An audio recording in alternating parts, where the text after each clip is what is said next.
फिर what is the reflection. तो what is reflection, तो रिफ्लेक्शन का हम लोग फर्स्ट अपन उसके डिफिनीशन देखेंगे फिर उसको समझेंगे। तो ये रिफ्लेक्शन का डिफिनीशन होता है बाउंसिंग, लिख देते हैं bouncing back of light, bouncing back light to striking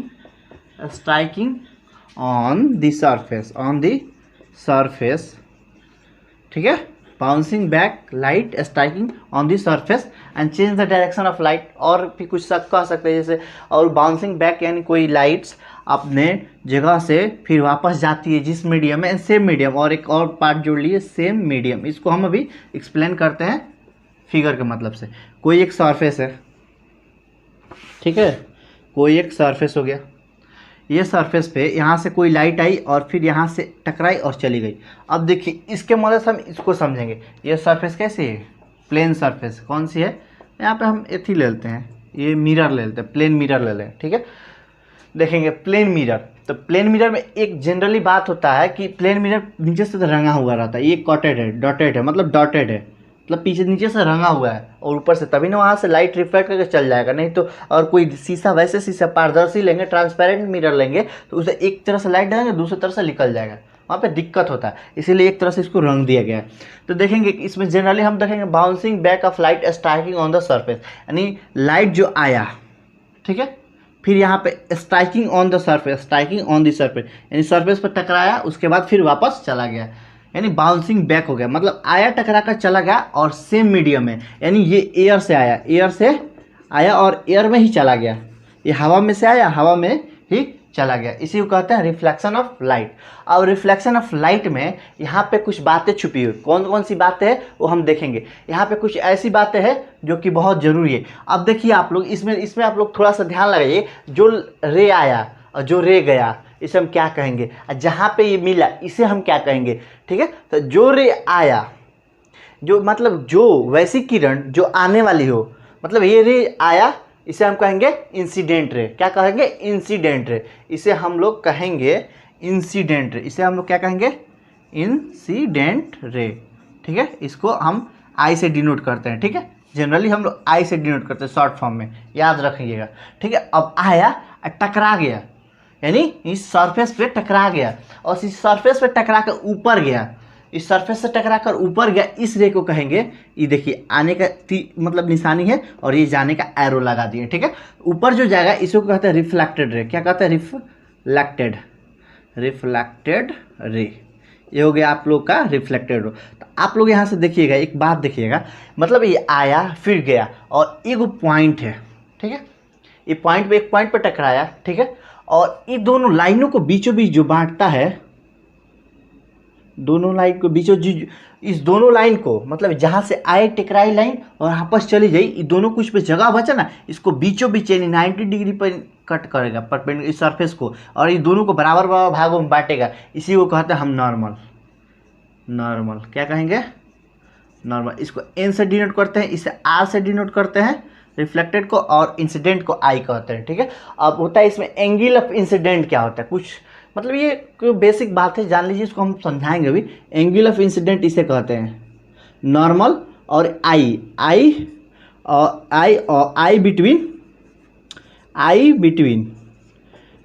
यानी इंसिडेंट रे और नॉर्मल के बीच की जो एंगल बनती है उसे हम एंगल ऑफ इंसिडेंट कहते हैं।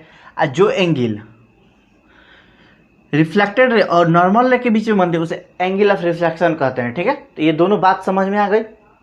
तो इसके आगे हम चढ़ते हैं थोड़ी सी, अब यहाँ पे देखेंगे थोड़ी सी कि एक बार और इसको डिफिनीशन को देख लेते हैं क्या होता है वाट रिफ्लेक्शन का। तो bouncing back of light to striking on the surface is the same plane is known as reflection, ठीक है, रिफ्लेक्शन ऑफ लाइट, ठीक है। रिफ्लेक्शन ऑफ लाइट का ये डिफिनीशन हो गया। तो इसमें हम थोड़ी सी आगे बढ़ेंगे तो अब देखेंगे हम कि लॉज ऑफ रिफ्लेक्शन क्या होता है। अब लॉज हमारा क्या कहता है, ठीक है। तो लॉज ऑफ रिफ्लेक्शन को समझने के लिए ये बातें थोड़ी सी जरूरी थी, ठीक है। तो देखिए जनरली हमें 2 लॉज मिला, कितना लॉज ऑफ रिफ्लेक्शन में हम देखेंगे लॉज ऑफ रिफ्लेक्शन, ठीक है। लॉज ऑफ रिफ्लेक्शन में हम समझेंगे कि कैसे 2 लॉ हो। फर्स्ट लॉ कहता है रिफ्लेक्टेड रे आई से incident ray, reflected ray and normal रे लाइज ऑन सेम प्लेन या सेम प्लेन और पॉइंट भी कह सकते हैं, इसको सेम पॉइंट कह सकते हैं, ठीक है। यानी आई से डिनोट किया और इन मतलब यहाँ पे देख लेंगे, इसको हम समझा देंगे, ठीक है। ये कह रहा है कि इंसिडेंट रे, ठीक है, ये आई से incident ray, normal reflected ray, ठीक है, ये आर से डिनोट करता है, स्मॉल आर, रिफ्लेक्टेड रे, और जो नॉर्मल जो बनता है यहाँ पे, मतलब ये वाला नॉर्मल, यानी ये तीनों incident ray, reflected ray and normal रे, यानी नॉर्मल रे लाइज मतलब एक समय मीट, यहाँ पे मीट भी और करके मीट भी डाल सकते हैं, मीट ऑन सेम प्लेन और सेम पॉइंट, यानी एक जगह मिलता है यहाँ पे, is known as point of incident, इसी को कहते हैं पॉइंट ऑफ इंसिडेंट। अभी समझाएंगे पॉइंट ऑफ इंसिडेंस क्या होता है, इंसिडेंस क्या होता है, ठीक है। देखिए तो पॉइंट्स ऑफ इंसिडेंट इसी को कहते हैं, इसी को कहेंगे पॉइंट ऑफ इंसिडेंट, ठीक है, पॉइंट ऑफ इंसिडेंट इसी को कहेंगे। यहाँ तक बातें समझ में आ गई, बहुत ही आसान थी, बहुत ही जनरल बात थी। जनरल बात इसलिए है क्योंकि इसमें समझने में कोई दिक्कत नहीं है। लॉज ऑफ रिफ्लेक्शन, ठीक है, लॉज ऑफ रिफ्लेक्शन दो होता है। फर्स्ट पता है angle of incident and incident ray, reflected ray and the normal ray lie on the same plane, यानी angle of reflected normal ray है और रिफ्लेक्टेड रे और इंसिडेंट रे, यानी तीनों, ये वाला तीनों रे, नॉर्मल, रिफ्लेक्टेड और इंसिडेंट एक प्लेन पर मिल रहा है। इस प्लेन को हम क्या कहते हैं, पॉइंट ऑफ इंसिडेंट। इसी पॉइंट को क्या कहते हैं, पॉइंट्स ऑफ इंसिडेंट कहते हैं। हो गया, पहले बात समझ में आ गई। अब दूसरा लॉ देखिए क्या कहता है। दूसरा लॉ यह कहता है कि आप यहां से, ये तो हो गया पहला लॉ। सेकेंड लॉ कहता है एंगल, आ गई बात एंगल के, हम एंगल की बात आपको समझाए थे, एंगल की बात आ गई। तो angle of incidence equals to angle of reflection,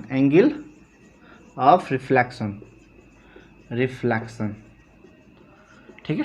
देखेंगे angle of incident to angle of reflection, इसको भी हम डायग्राम के मदद से समझते हैं। यानी एंगल ऑफ इंसिडेंट जो समझाए थे और एंगल ऑफ रिफ्लेक्शन दोनों आपस में बराबर होता है।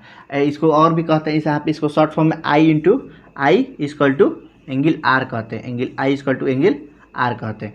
ये हो गया इंसिडेंट, ये रिफ्लेक्टेड, इधर से रे आया, इधर चला गया, बीच वाला नॉर्मल, ये जो बना एंगल आई बना, क्या बना, एंगल आई बना, और ये जो बना एंगल आर बना, ठीक है।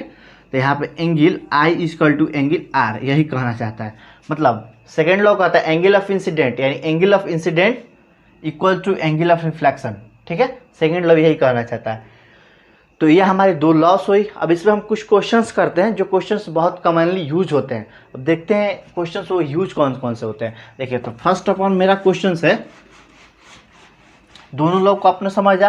पहला लॉ ये कहता है कि इंसिडेंट रे, जो रे आती है, और रिफ्लेक्टेड रे, यानी टकराकर सेम प्लेन से ये रे आई टकराकर फिर यहाँ से चली जाती है, और बीच का जो नॉर्मल होता है, तीनों एक जगह मिलते हैं। यानी देख लो जैसे एक ये आई और एक यहाँ से और एक नॉर्मल, ये तीनों एक जगह मिलेगी, उसी को हम सेम प्लेन कहते हैं। देखिए हम तीन को दिखा रहे हैं, ये रे आई, ये चली गई और ये नॉर्मल, ठीक है। ये प्लेन सतह पर, मतलब एक प्लेन पर मिली है, ठीक है। तीनों, ये आई, ये रे आई और ये चली गई, और बीच वाला नॉर्मल, ये तीनों एक जगह मिल रहा है। इसी पॉइंट को हम कहेंगे एंगुलर, इसी पॉइंट को कहते हैं पॉइंट्स ऑफ इंसिडेंट। क्या कहते हैं, पॉइंट्स ऑफ इंसिडेंट कहते हैं। चलिए तो हम यहाँ पर देखेंगे पॉइंट्स ऑफ इंसिडेंट समझ लिए।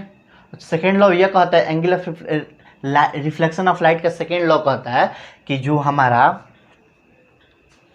एंगल ऑफ रिफ्लेक्शन और एंगल ऑफ इंसिडेंट दोनों आपस में बराबर होता है। Angle I equal to angle R, यानी angle I equal to angle R, और समझ में आ जाएगा। ये एंगल 10 डिग्री होगा तो ये भी 10 डिग्री होगा, ठीक है। ये एंगल, सॉरी दूसरा बात है, ये एंगल 60 होगा तो ये भी 60 होगा। यानी angle I equal to 60 degree हो गया तो ऑलरेडी नहीं चेक नहीं करना कि एंगल आर कितना होगा, तो angle R equal to already 60 degree हो जाएगा, ऑलरेडी 60 डिग्री हो जाएगा क्योंकि लॉ में ये परिभाषित है। और ऐसा होता भी, आप चेक करके भी देख सकते हैं, इसमें कोई डाउट्स नहीं है, नो डाउट्स। ठीक है, अभी जब भी आप पढ़े तो किसी डाउट्स को ना रखें, उस डाउट्स को क्लियर करते हैं। तो देखेंगे इसमें क्वेश्चन है, एक मेरा क्वेश्चन है, यह क्वेश्चन है कि यहाँ पे एक डायग्राम ड्रॉ करेगा, ये हो गया डायग्राम और ये हो गया इसका नॉर्मल।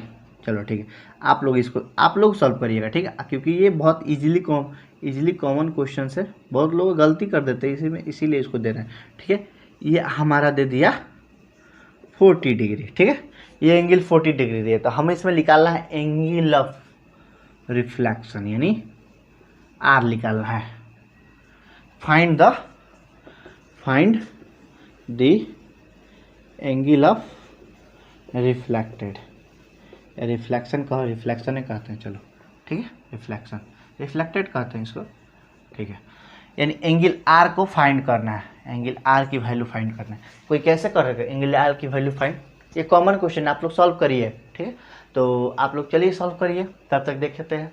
तो देखेंगे इसमें क्या होता है, ये एंगल तो 40 डिग्री है, आपको पता होना चाहिए, ये नॉर्मल है, ये आई है, ये आर है। ठीक है, ये एंगल आई है, एंगल आई होता है, ठीक है, और एंगल आई आर होता है। इसको हम अंदर से मिटा देते हैं थोड़ा, ठीक है, चलो ठीक है, यहाँ से ये होता है, ये एंगल आर होता है, ये एंगल आई होती है, और एक और बात होता है, ये नॉर्मल होता है, ठीक है, ये आई होता है, ये आर होता है, ये इंसिडेंट रे, नॉर्मल रे और रिफ्लेक्टेड रे।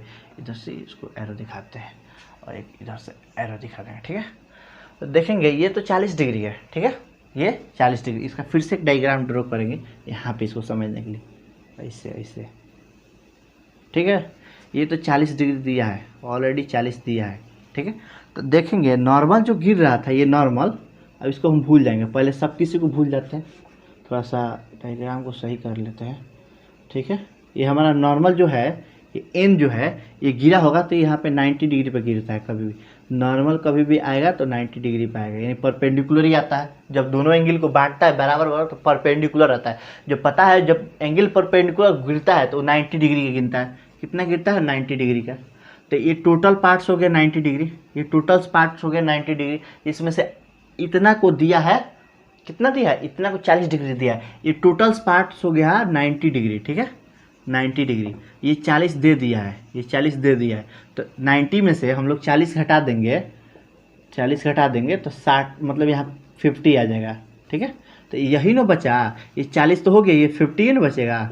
जब ये 50 बचे, कैसे 50 आया, ये टोटल तो 90 डिग्री का होता है ना, ये 40 दे दिया है, तो 90 में से 40 घटाएंगे तो 15 बच रहा है, तो यही वाला भाग बच रहा है, जो भाग बच रहा है वो 50 डिग्री एंगल बनेगा। ठीक है, यहाँ पे एक बात समझ लेना, अब जब ये 50 हो गया, एंगल ऑफ इंसिडेंट 50 हो गया, यानी एंगल ऑफ आई, तो angles of I is equal to 50 degree, तो ऑलरेडी क्या हो जाएगा, angle of R is equal to 50 degree, यानी angle of incident equal to angle of reflection, दोनों बराबर होता है।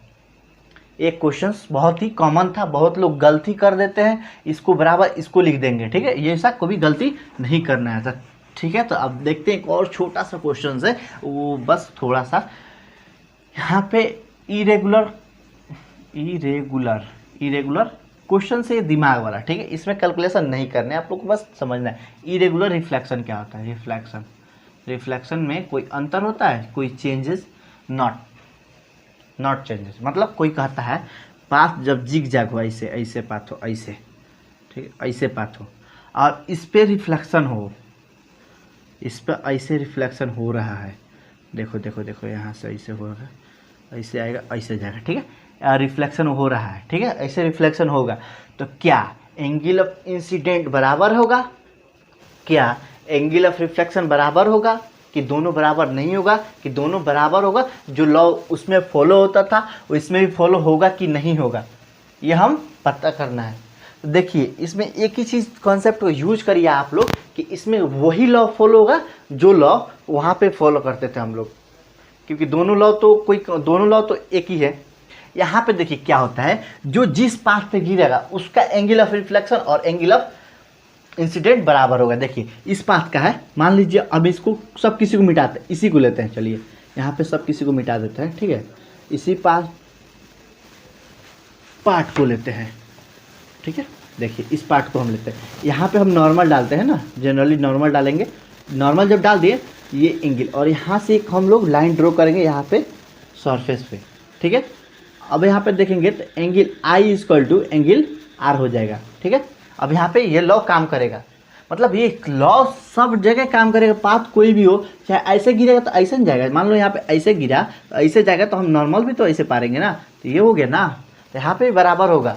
यानी आपको ये कंफ्यूज करता है ऐसे क्वेश्चन देकर, लेकिन ऐसे क्वेश्चन से डरना नहीं है, क्वेश्चन से लड़ना है, क्वेश्चन को बनाना है। फिर मिलते हैं अगले वीडियो में पार्ट 3, ये पार्ट 2 था, पार्ट 3 लेकर आएंगे। तब तक के लिए धन्यवाद, जय।